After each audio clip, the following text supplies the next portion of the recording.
become reflexive for all types of effort. When we focus only on the trophy, only on the grade, only on the win as the reward, you undermine that entire process. So how do you do this? You do this in those moments of the most intense friction. You tell yourself that in that moment, you are doing it by choice and you're doing it because you love it. The ability to access this pleasure from effort aspect of our dopaminergic circuitry is without question the most powerful aspect of dopamine and our biology of dopamine.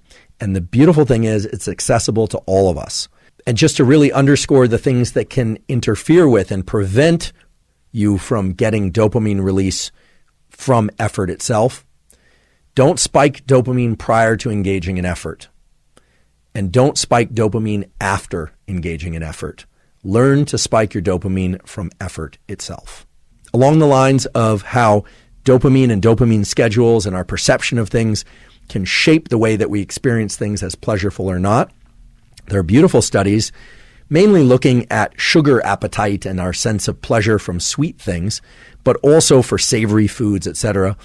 And essentially the results that come out of this are the following. If you ingest something that you like, it tastes good to you, but then you ingest something that's even sweeter or even more savory, and then you go back to the food that you ate previously, well, you don't like it as much.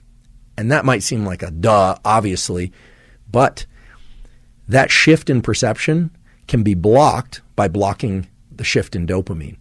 And so this really speaks to these peaks and valleys in dopamine that I mentioned before, and how your experience of anything is going to depend on your prior experience of other things that evoke dopamine. Big dopamine release makes it more challenging to experience more big dopamine release. So dopamine is one of those things that you don't want too high or too low for too long. It's all about staying in that dynamic range, and that's going to be different for everybody. Now, there are circumstances in which increasing levels of dopamine is desirable and advantageous and clinically helpful. A good example of this would be the drug Wellbutrin, also called bupropion, which increases dopamine and norepinephrine. Wellbutrin bupropion was developed as an alternative treatment for depression because some people who take the so-called SSRIs, selective serotonin reuptake inhibitors, which, as the name suggests, increase serotonin, suffer from serotonin-related side effects.